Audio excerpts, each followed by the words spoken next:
Welcome to the 2019 Toronto International Film Festival. My name is Michael Lerman. I'm the co-lead on special presentations here. I have to apologize, I'm already losing my voice and it's just Sunday. And welcome to the world premiere of Knives Out. To begin with, I'd like to acknowledge that today's event is taking place on the treaty territory of the Mississaugas of the Credit First Nation and the traditional territory of the Haudenosaunee, the Anishinaabe, and the Huron-Wendat, and we are so thankful to be working with the community today and every day of every year. Yes. I also want to remind you that this film is eligible for the Girls' People's Choice Award. You can vote by going to tiff.net/vote and picking your favorite films there. And I want to quickly thank Mongrel Media, Lionsgate, and of course our good friend, Mr. Ron Bergman, the producer of this movie, for helping us set this up because they've been amazing, amazing partners on everything. Can I get a round of applause for them too, please?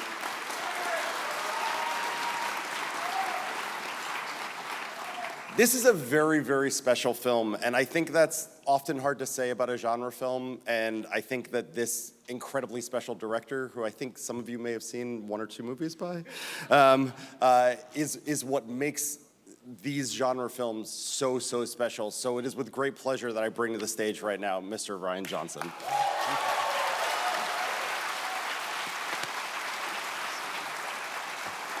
Good morning.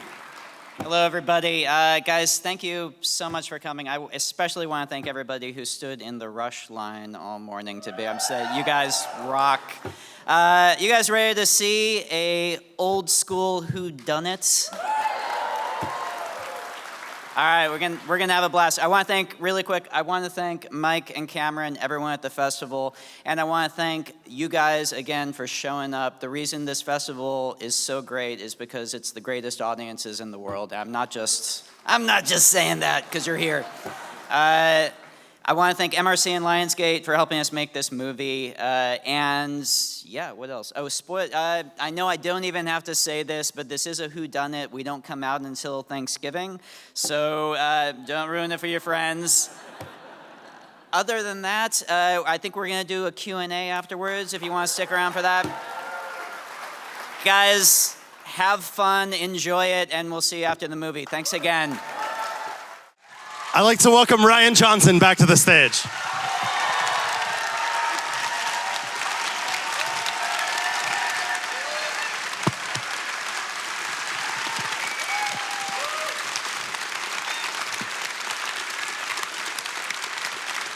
Thank you guys so much. Do we have some other people? Yeah, sure. I think we have a few other people to bring out. Why don't we start with Jaden Martell? Bring him out here. Jaden, you there? Come on.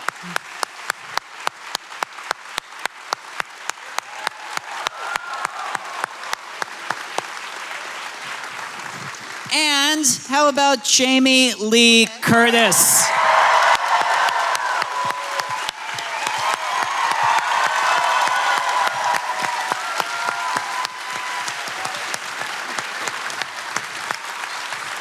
Don't make me now do it. And then one other guest, if you don't mind, my cousin, the composer of the beautiful music. My cousin, the composer. We've been working with together since Brick, Nathan Johnson. I'd love him to come on stage with us if we can. I got the runt genes in the family, obviously.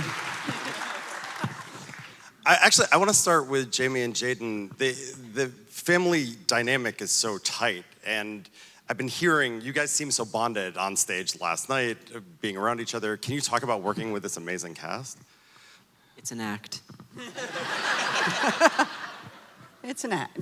You know, it is, I mean, obviously when you sign up for an ensemble movie, it's an ensemble.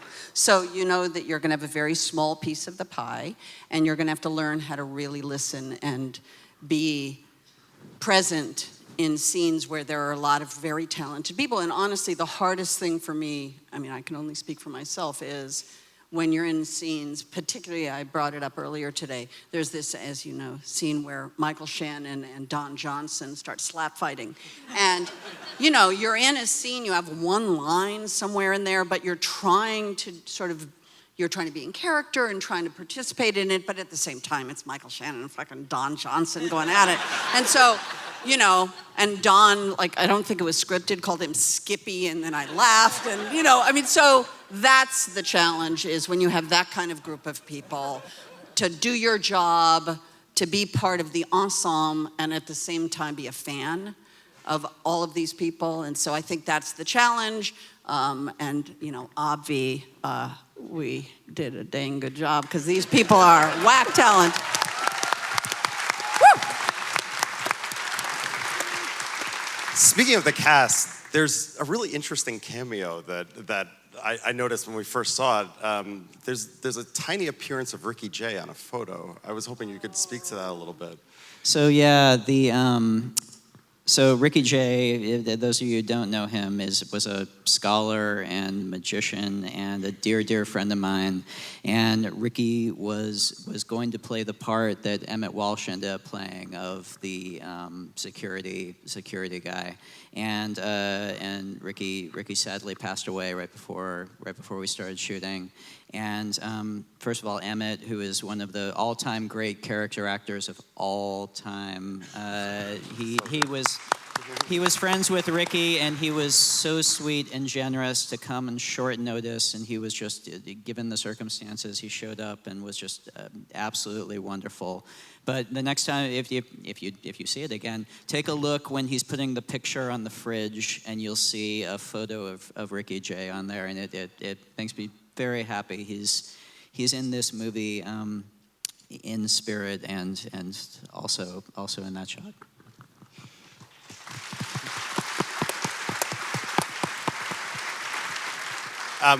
The other amazing character, I think, is the music. I think the music plays its own character. It's incredible. And we were just talking backstage about the opening shot and how strong it is. It comes out with the dogs and the forceful shot, and the music just slaps you in the face. It's the first thing to introduce itself to you. I wanted to ask just a little bit about the collaborative process between you two, because you've made so many films together, and obviously your family. What's that like? What is there? You know, it's a lot like Don Johnson and Michael Shannon in that sense. Yeah, when Ryan calls me Skippy, I know I've hit a nerve. It's amazing. I mean, we start very, very early. When I get the pleasure of working with Ryan, I usually go out on set while they're filming, and so I'm writing while I'm watching all these actors on set, you know, developing and creating this amazing thing. So yeah, so early on, I'm writing melodies, and then comes that fateful moment when Ryan calls me over and I play him what I've been working on, and I just hope that I get the smile on his face. Well, I'm going to open it up to the audience because we only have limited time. There's a woman, she just jumped up. Right here.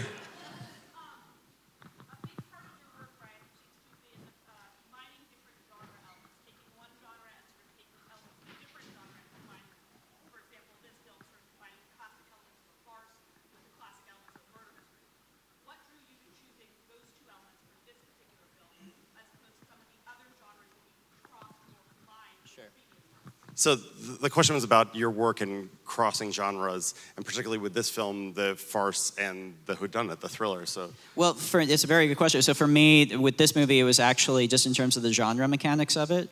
To me, this movie is, I would say it's more, I mean, the comedy elements are in there. It's more a hybrid of a traditional whodunit and what I would term like a Hitchcock thriller, I guess. And my starting point for this was I love whodunits so much. It's one of my favorite genre. I wanted to make a movie that had all the pleasures of a whodunit. I also, though, kind of do fundamentally agree with Hitchcock's assessment of the whodunit, and he didn't like them. He made one in his career, and then he basically said, no, this is a bunch of lead up to one big surprise at the end. It's a kind of a weak engine for a movie. And so I started with me thinking, how do I get everything I love about whodunits into this, but then have the engine of a Hitchcock thriller where it's about suspense take over the majority of the film. So you're pulled through on a ride. And that's where the whole idea of doing that Hitchcock thing of seemingly tipping the answer early on and making it more about kind of a Columbo episode, but where you actually care and want the killer to get away with it. And then at the end of it, because I still wanted that library scene that all great whodunits have, to then turn it back into a whodunit at the end and reveal it's actually, if you've been paying attention, a whodunit all along, and the thriller element itself is part of the misdirection. That was kind of the genre mechanics of what we were after, put in a very dry, boring way. It's more fun in movie form. Let's go There's with. someone up there waving at All right, us. I'll take that one, and then I'll go to this guy right here, right here.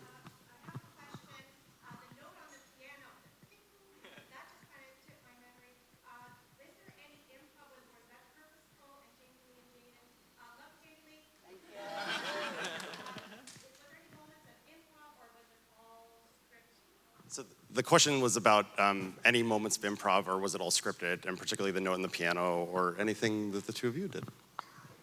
You're beautifully lit with the backlight from that, by the way. Yeah, it's like Sunset Boulevard right now. You're like Norma Desmond's. We should take photos from I the know, stage. yeah. I feel like our DP Steve should be here shooting you right now.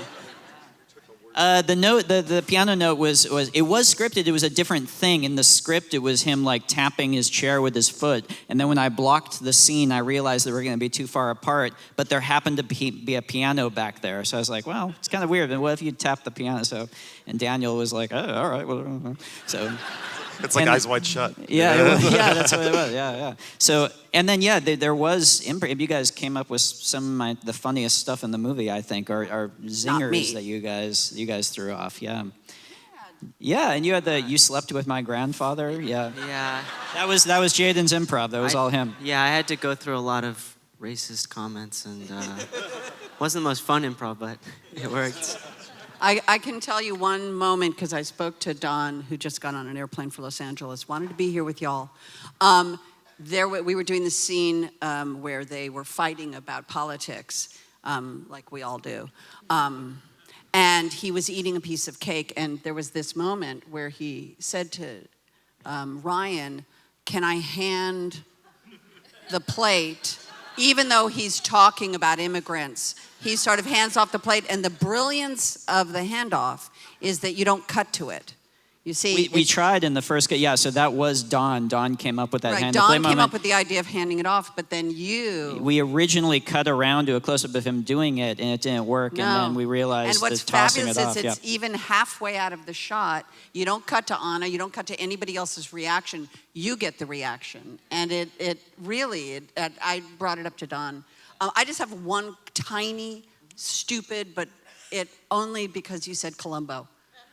So I'm 61 years old. I was a young actress when I was 19 years old. I was under contract at Universal, and that means you go where they tell you to go and do what they tell you to do. And I was happy to do it. And I had a scene in a Columbo episode. No, wait. So I play a waitress in a diner, and I do this scene with him. And a friend of mine came up to me a month later and was like, hey, saw you on The Tonight Show. And I was 19 years old. I was like, what? And they said, you were on The Tonight Show last night. Peter Falk was on The Tonight Show, and he brought his Columbo clip for the beginning, right? And it was the clip with me. And the scene was, I'm a bitchy waitress in a diner, and literally, and I walk over, and Columbo comes over, and he's eating a donut. And I walk in with my pad, and I look at him with a shitty expression and say, you can't eat that here. And he goes, oh, yeah, I'm sorry,